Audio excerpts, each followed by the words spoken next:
Welcome back, everybody, to Key Connections for Educators. Nate and I want to invite you into this conversation to consider measuring the impact of education and our role as educators in that. We've been investigating Kirkpatrick's 4 levels of training evaluation that we can consider when we are measuring educational impact and gain a sense of the impact that our training is having on the students and the trainees that we are working with.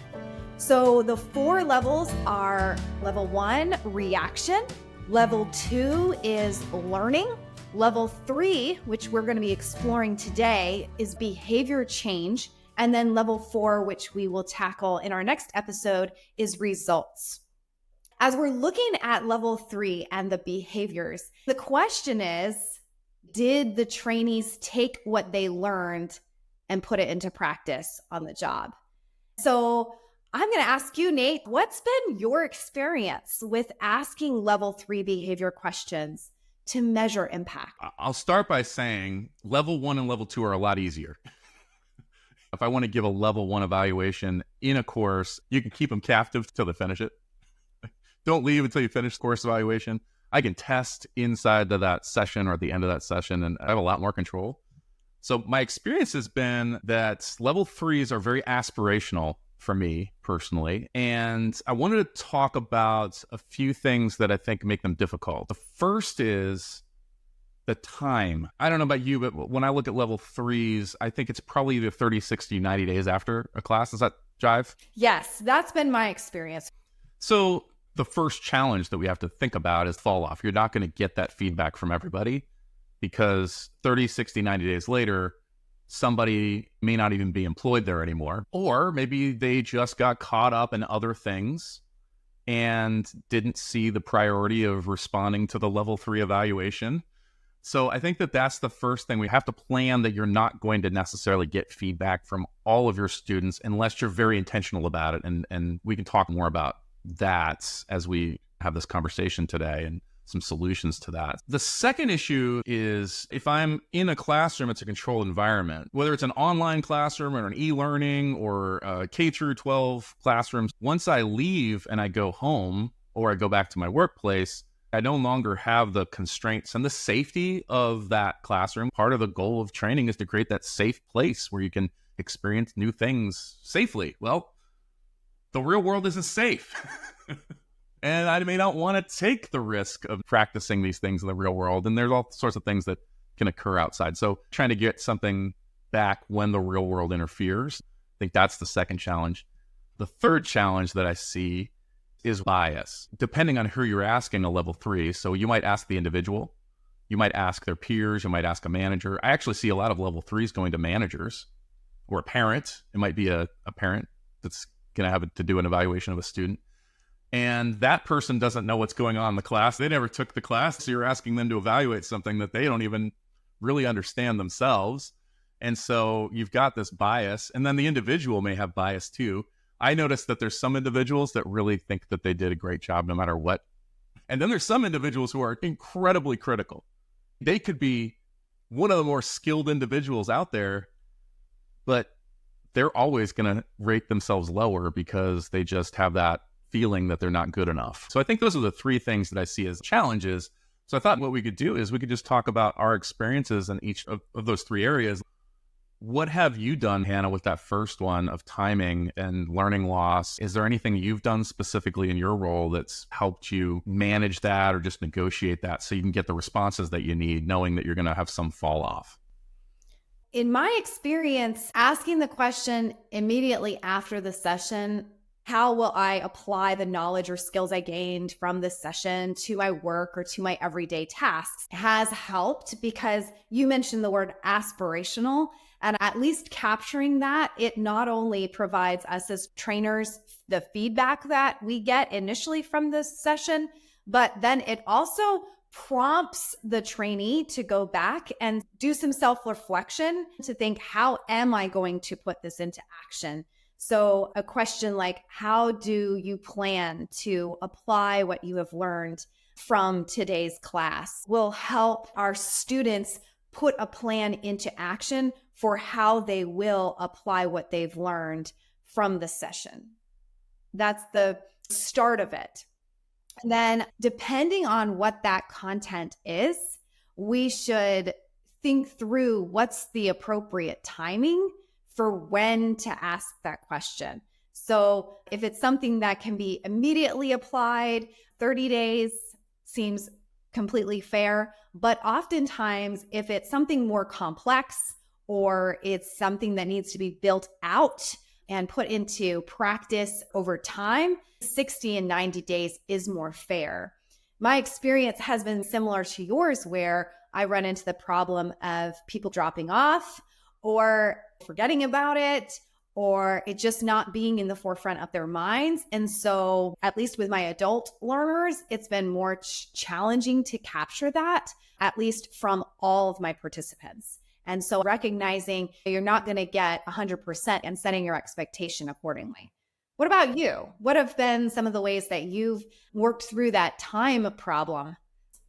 Some of it's just doing a gut check and being okay with the drop off, right? You're never going to get 100% though. So knowing that 100% is not the goal, I think helps. Yes. It takes a little bit of the pressure off. The second thing that's helped is the format by which I may have been asking these. So often an online survey is used. I'd say that's probably the least effective way, because if it goes to an email, somebody may or may not take it. And especially in the business world, I found that putting a scheduled time to talk about these things conversationally on someone's calendar is so much more effective than just sending out a survey. And you get a lot more information too. So at the end of the course, I say, how do I plan on implementing these in my role or in the world today? And then there's a place where we set a calendar invite and we say, we're going to talk about these together in 60 days. And here's where we're going to call each other. And then we actually know what the questions are that we're going to ask each other. And then that person can actually, because this is what happens to a lot of folks, right? They forget about it. Yes. And then 60 days from now, they get a little reminder on their calendar that says, you've got a call with Hannah coming up in 15 minutes. And you're like, oh, shoot, I forgot about that. And you open it up and you look at the questions. And then you have a moment at least to do some self-reflection before that call. That's helped because that interpersonal conversation gives more credibility, because somebody's actually cares enough to interview me, not just fill out an online form. And as the person interviewing, if Hannah says something interesting, I could ask a follow-up question. Oh, what do you mean by that? Tell me more. Give me some specifics. So then you get a lot more factual context for the answers that you're getting. Again, it's not perfect because it never is. And sometimes it becomes a little more qualitative than quantitative because it's more that interview style. But that's something I've done. I love that you brought that up, because for all of us K-12 teachers out there, we are so primed to ask our students those level 2 learning questions, tests, quizzes. Did they get that knowledge? But I want to challenge all of us out there as K-12 educators. Are we asking those behavior questions? I'm thinking back to when I would teach study skills or social emotional behaviors. A lot of times having a focus group and talking with my students about, hey, next week we're going to follow up on this and talk through what's going on and how are you applying what we talked about from last week? Because a lot of the behavior is thinking through that application and self-reflection. And oftentimes students need time to sit with that and to think, oh yeah, how have I taken that information and actually applied it? I could implement that this week and I could share about my experience. And I love the idea of one-on-one, but I thinking about the whole group or a small group asking those questions, they also can feed off of one another and go, oh yeah, I didn't think of that, but I have been applying it in that way. When they hear a colleague or a peer or another student in the class share their example of how they've been applying that learning. Let's say I'm teaching sales skills. It's the same thing. We have a group dialogue, and then someone comes along and says, I got this big sale because I did these things that we were talking about in the class. Well, I want to get a big sale too. Yeah. Right? So it drives that social competitiveness for those of us that are driven by that. So that's really wise, not just having those individual conversations, but group conversations. I think that does make a lot of sense. I do too. What about that second problem? Let's explore that. How have you addressed that in your experience? I guess the first thing is to acknowledge that the classroom is trying to prepare you for that place where the world exists. So we need to be really concrete about the behaviors that we actually want to impact in the first place. If we've got a training session that is only aimed at increasing knowledge or awareness, and it doesn't have behaviors attached to it, it's going to be incredibly difficult to say, how do you plan on applying this at work? If there was no application at work, right? There is this driving force to then go back to those learning objectives and make sure that they are attached to that behavioral piece. Because if they are, then we can say that you should at least be able to observe these behaviors in the real world. Whether or not they're being impacted just by the training is irrelevant. We just have to be very clear on what they are. When you were talking about the study skills and giving examples in the context of the class, that's that bridging point where then I can make that connection at home. I can see that connection, and it's a lot easier for me to then assess what it was that was going on in the first place. You and I have talked a lot about this over the years, about creating objectives that are about action and making those verbs inside of our objectives more actionable rather than just, I now know this information. I think an easy way to describe that might be, what can they do as a result of the class? That's the most simple way to say it. What are we asking them to do? Okay, well, if they can do this at the end of the course, then we win, right? And they win because they can do it. And now we can actually look at that and say, are you doing it? We know you can do it. So now it's our opportunity to say, are you doing it? And how well are you doing it? Yes. Yes. So again, in more of a K-12 or academic setting, thinking about starting with a word problem or starting with a scenario where you would use this skill or this knowledge, this learning in the real world, and then working your way backwards. And sometimes that's an exercise for us as educators to actually scaffold our objectives, because it's not just the learn or the know, it's the do. And so if we start with the do and then we work our way backwards, we can then scaffold the knowledge. Oh, they need to know this and they need to be able to have this skill in order to do the actionable objective that we actually want to measure. I love that. We talked a little bit about bias, and that's the last problem that we wanted to talk about. How do you get the best possible vision of a level 3 when, if I ask a manager to do a level 3, they have a bias. Ask the individual, they have a bias. Maybe even ask their peers, they have a bias.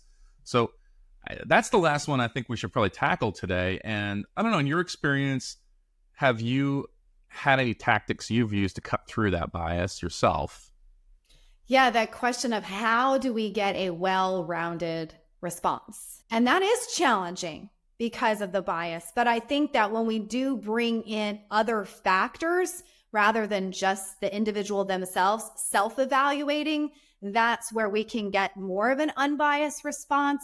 In thinking about leaders, mentors, yourself as a trainer, and then the trainee themselves, I feel like that helps with gaining more of a well-rounded response. But again, you can't mitigate bias completely. From my experience, really partnering with the leader in creating the objectives so they know exactly what we are evaluating, what we are measuring, and what was actually being trained, and making that really explicitly clear.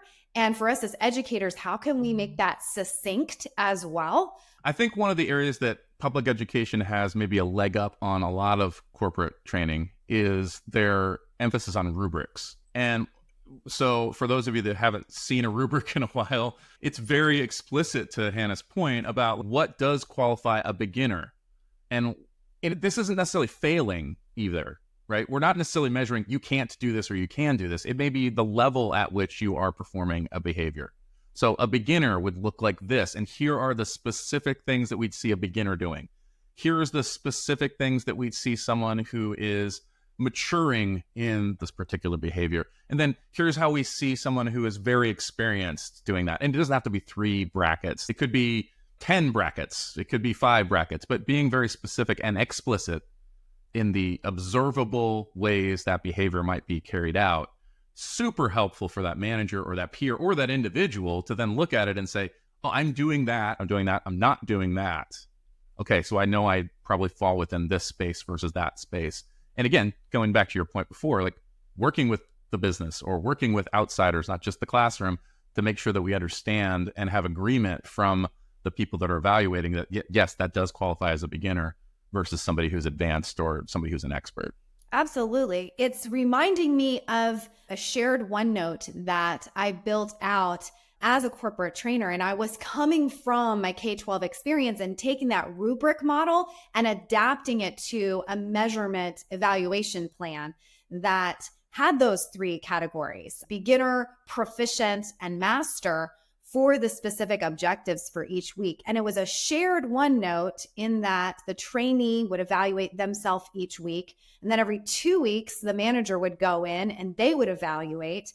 And then every 2 weeks as well, the mentor would evaluate based on those specific, succinct objectives that I was covering in the training course, that the trainee was then doing practice simulations with, and then working with their mentor on as well. That created more of a holistic approach because it was tracking the behavior progress and it was cumulative.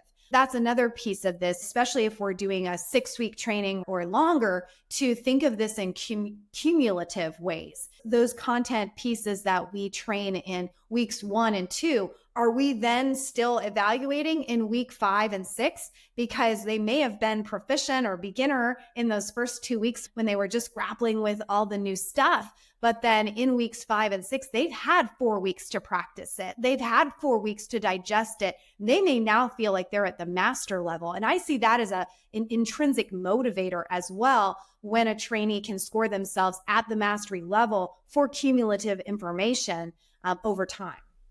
As you start to get better at that measurement technique, then you can say mastery for a new hire is different than mastery for someone who's been in that role for 5 years.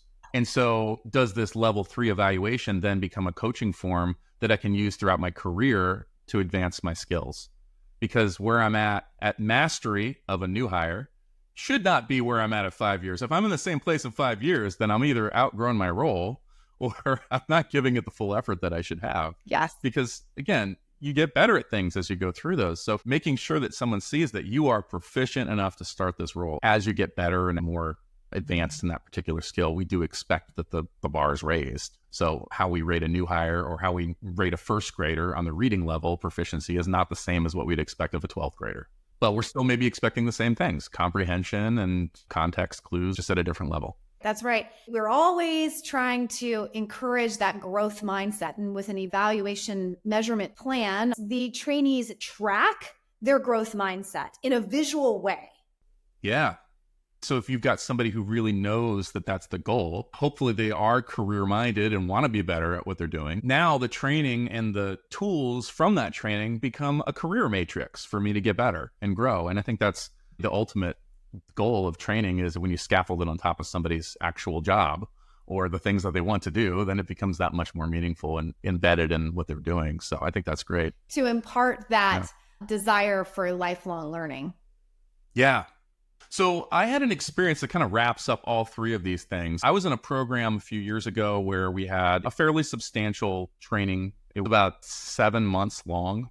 At the end of the course, about 60 days afterwards, we had what we called a capstone event or a capstone call. And we'd invite that person to come on and have a role play with a peer mentor, with their manager as a coach, and with the trainer from the classroom. And then after they went through that role play, we'd have a session where the individual could do some self-reflection on how they did. The peer mentor and manager could have a time to talk about what they felt was going well and improvements needed. And the trainer, who actually owned that curriculum, had a chance to weigh in.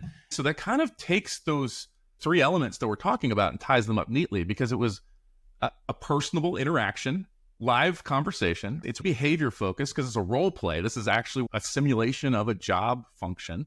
And you've got that 360 review where you've got people that are evaluating it with a matrix, that are talking about it together and coming up with a consensus. At the end of that, what I always try to do is say, let's find at least 3 things that we really want you to take away from this. And 2 of them I want to be things that you're actually doing really well. We want to make sure that you understand this will contribute toward your success. And let's find one that's an opportunity area where we can grow. And that's it, because that's enough for you to actually take into your career today. And so what's your thoughts on an event like that, on a technique like that? And Do you think that there's application outside of maybe a sales classroom? That example is something that as educators, we could adapt and we can customize to almost any setting.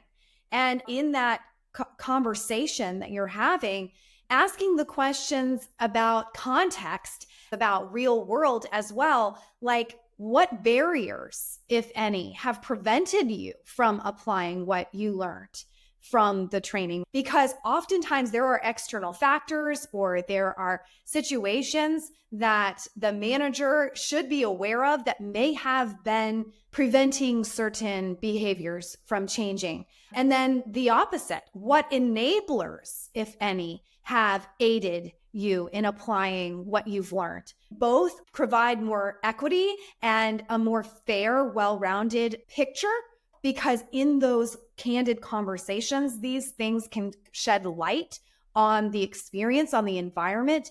And for a manager, that's huge because that can give incredible insight for how they can navigate or change the environment and the setting, especially if there are barriers that they can then help with. And maybe it's one of those things that neither thought about, but the trainer can shed light on in a conversation like that.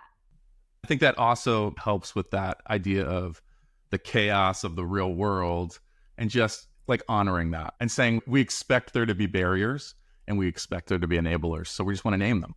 Absolutely. And for us as K-12 teachers, thinking about those same questions when we're asking our students in the follow-up, hey, what might be hindering you or preventing you from accomplishing X, Y, and Z? And that may give the student opportunity to really think, okay, my teacher's being very fair about this. It's not all on me. There are some other factors at play that are preventing me, whether it's inside or outside of the classroom, that she or he should be aware of in my learning this. And same is true with the enabler question. We as educators can adapt that to any setting in order to gain insight, gain feedback about how that student is applying the learning. Well, to everyone that's joined us today, I appreciate you sticking with us because this has been, I think, one of my favorite episodes so far, just really talking through this because it is a challenge and we have less control over this. So to be able to just kind of bounce ideas off of you, Hannah, and think through these things and even look back at some of the things that I've done that have worked. Yes. Helps me remind myself that I have done this in the past. I can do it again, even when it gets challenging. We'd love to hear from you as listeners as well. Hannah, what do you want to know from our audience? What do you want to learn from them as they think through this with us? I want to capitalize on that idea of bias. So as educators, how will we attempt to get the least biased picture of behavior change as a result of training? Consider that question and leave a comment below about your thoughts in regards to how can we mitigate bias when we are assessing behavior change, when we're assessing these level 3 evaluation questions, and maybe even provide an example question that others can use to adapt or customize to their training environment.